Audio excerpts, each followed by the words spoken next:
Government of Odisha department office memorandum 16,028 letter number रही dated रही 29/5/25 OCS rule reckoner आसी जाइए 1992 1992 रूल टी 19/5/25 आमेंडमेंट करा जायतला जहाँकि आम भिडियो में देइछु पेंशन जोटा कि करेक्शन बा आमेंडमेंट जोटा रही रूल 5(2) जहाँकि rule does not specifically indicate how to treat the day of retirement or death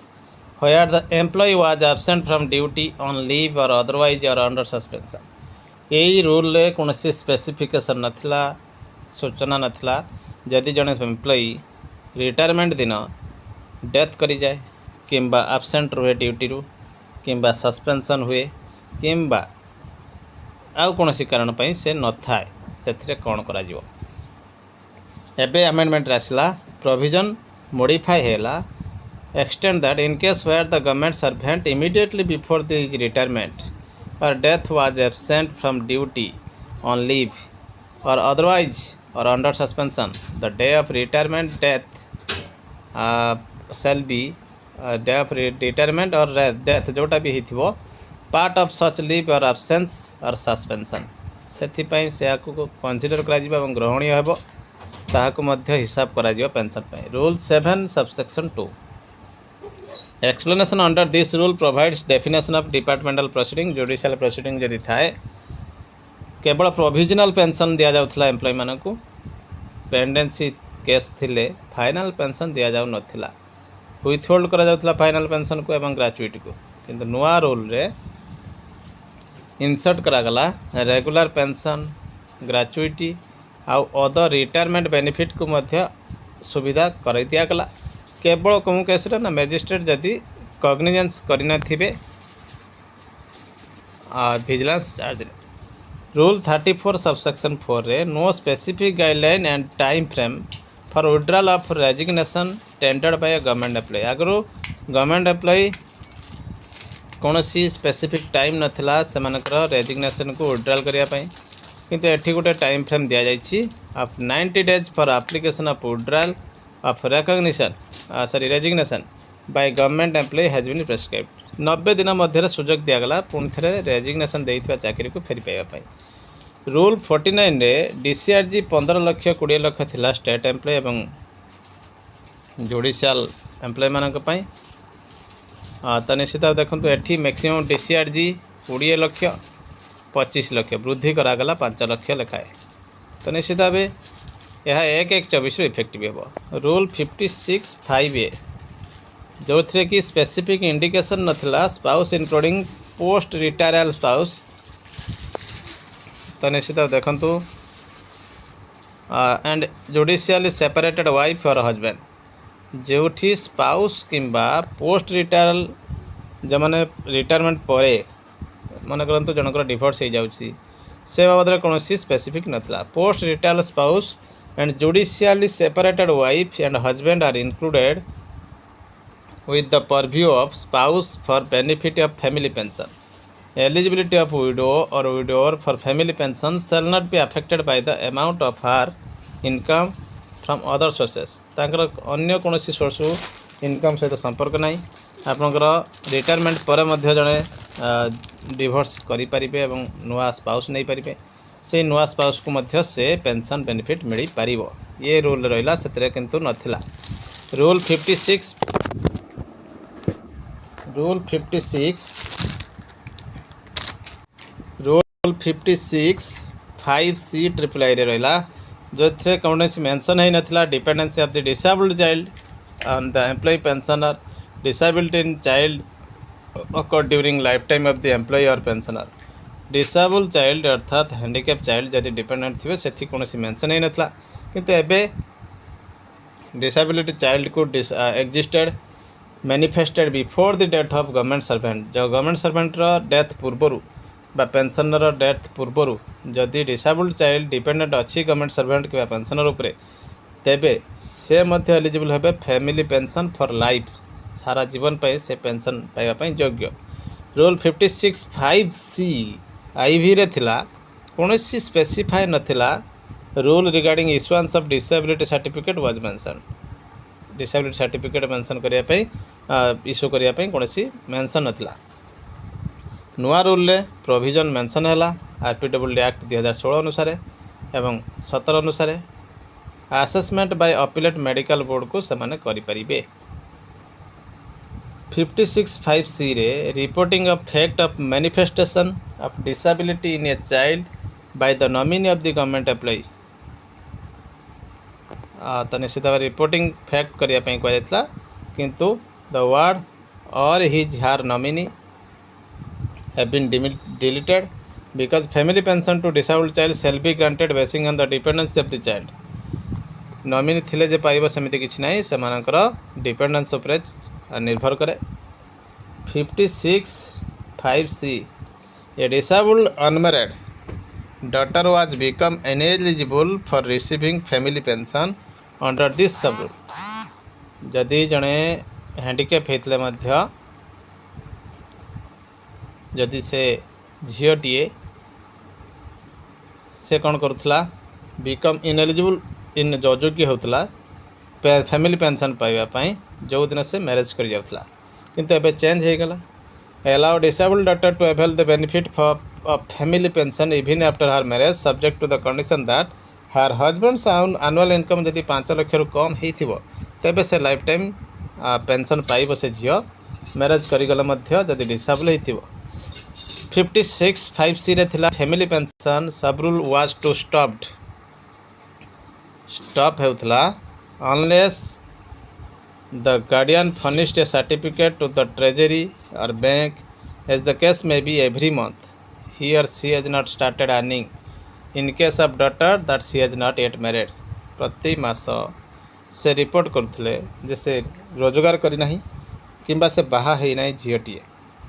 किंतु एठी कौन है एव्री मंथ जगार एव्री ईयर सेटा को करने को दिगला जेहेतु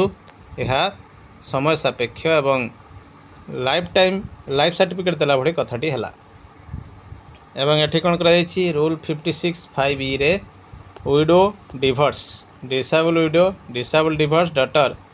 जे कि 25 वर्ष 25 years have been extended family pension 25 वर्ष पर्यंत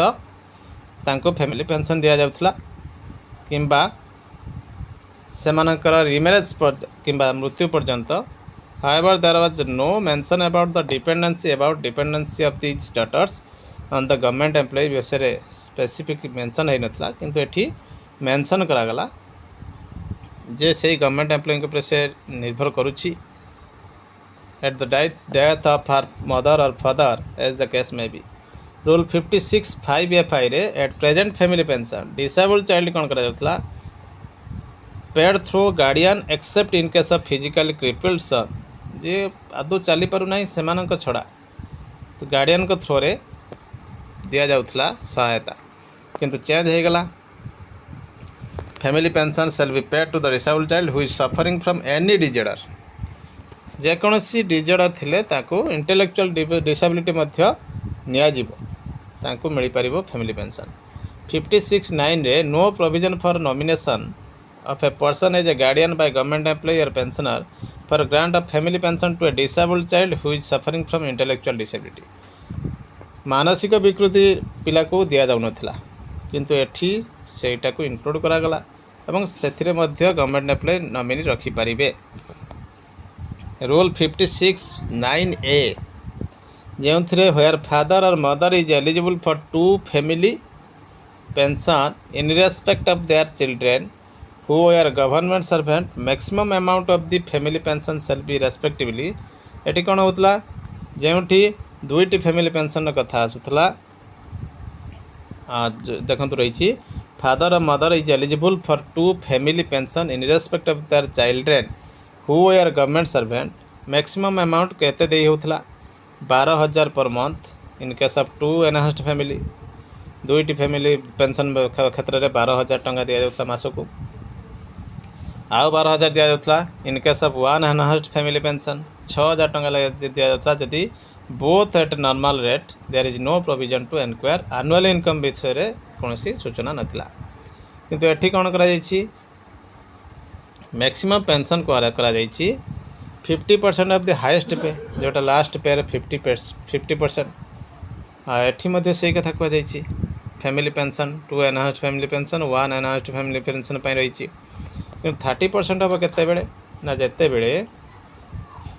government per month in case of both normal rate parents shall be eligible for family pension parent माने फैमिली पेंशन एलिजिबल हेबे जदि सेमानकर children if their monthly income is less than 10,000 टंका रु कम जदि income करथे सेमाने मध्य बापा माँ मध्य फैमिली पेंशन पाई परिबे। Rule 5610 maximum limit 2 family pension admissible थिला 12,000 लेखाए जदि 2टी फैमिली पेंशन मिलिबो गोटे फैमिली पेंशन और 6,000 टंका लेखाए थिला किंतु एटी ओआरएसपी रूल अनुसार 50% रहिबो एवं 30% रहिबो किछि चेंज हेछि एवं लाभ मिलिबो। 5615 ने there was no provision for giving details of family members कौन सी फैमिली मेंबर्स का डिटेल्स आफ्टर रिटायरमेंट देवाई कौन सुविधा नाला किंतु एबे इनक्लूड करा जायछि अपॉर्चुनिटी दिया जायछि रिटायर्ड गवर्नमेंट एम्प्लॉय को फैमिली डिटेल्स फॉर्म डी रे देई पारिबे तो निश्चित भाव करिवार थला। 5616 ने at present a person has to opt for family pension from any one source जेको सोर्स रु तांको कौन करा जाउतला फैमिली पेंशन को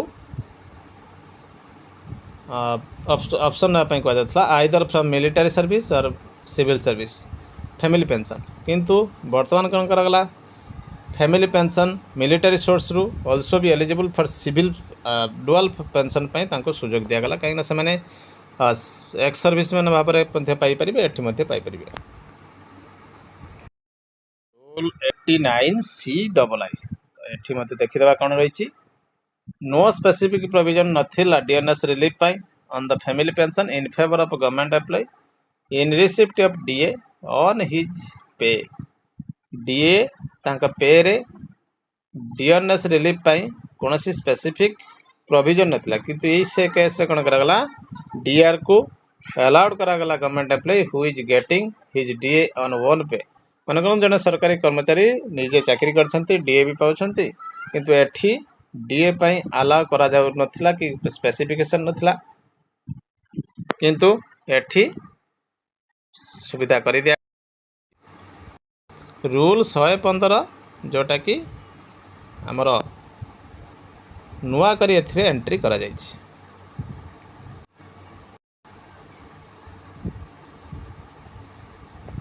निश्चित देखंतु न्यू एडिशन रही न्यू एडिशन ने जदि कौन कन्फ्यूजन आसला एम्बिग्यूटी आसला provision content in first 8 chapter of the next chapter of the OCS rule provision content first 8 chapter shall be prevail से फर्स्ट 8 चैप्टर बलवत्तर रहिबो एवं there is no provision for giving details of family intimating may condition alternation of in OCS pension form D after retirement of superannuation पर कौन व्यवस्था नाला OCS pension रे बर्तमान फॉर्म डी आउ थे फैमिली डिटेल्स दे पारे रिटायरमेंट पर एवं यहीटा purpose of easy understanding of the recent amendment आउ थे इजिली बुझापी कहुई शाश्वत मिश्र देते प्रिंसिपल सेक्रेटरी तो निश्चित भाव यही वीडियो मध्य आपण मैंने जानीपारे किपरि आप सुविधा पाइबे ओसीएस रूल आप आप एनपीएस यहाँ नुहे तो निश्चित भाव गोटे बड़ खबर रही ओपीएस देखा परवर्ती अपडेट। तो बड़ा दुखद खबर वर्धित महंगा भत्तार शिक्षक वंचित बलांगीर सरकारी कर्मचारी कमिशन भोगी और षष्ठ वेतन कमिशन भोगी मध्य तारतम्य रखिंट सप्तम कमिशन वेतन भोगी को सब प्रकार सुविधा मिलता बेले षष्ठ कमिशन वेतन भोगी को वर्धित महंगा भत्तार वंचित अभियोग होगा सरकार पत्र संख्या 5265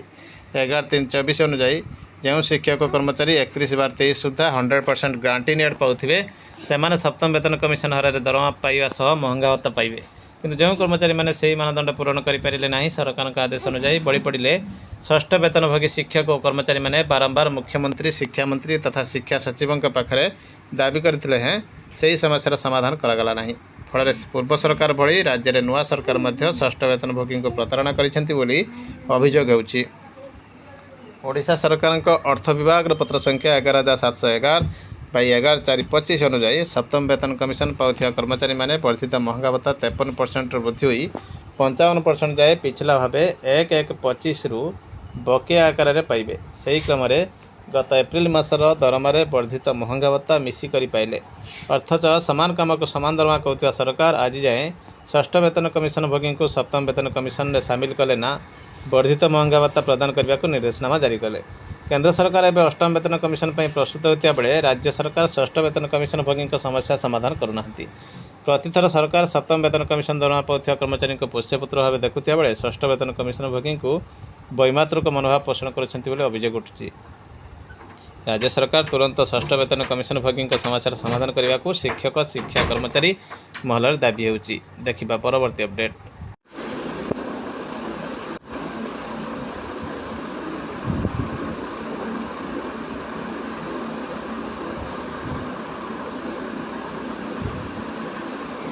special secretary to government tourism department रो ट्रांसफर होती डायरेक्टर एलिमेंटरी एजुकेशन नुआ डायरेक्टर आछंती संदीप कुमार नायक जे कि रही गवर्नमेंट वोमेन सिटी डिपार्टमेंट रो additional secretary text book production and marketing को आछंती भवन प्रसाद मिश्र जे कमिशनर ब्रह्मपुर म्युनिसिपल कॉर्पोरेशन थिले से बर्तमान PM Poshan state nodal officer होती। Surendra Kumar Panda special secretary to government health and family welfare department PM पोषण बर्तमान कैंसल हो जाइए। से 31/5/25 रु नुआ भावे ड्यूटी संभाल सबटा बड़ कथा रही बालमुकुंद भूया जे कि नुआ डायरेक्टर होती।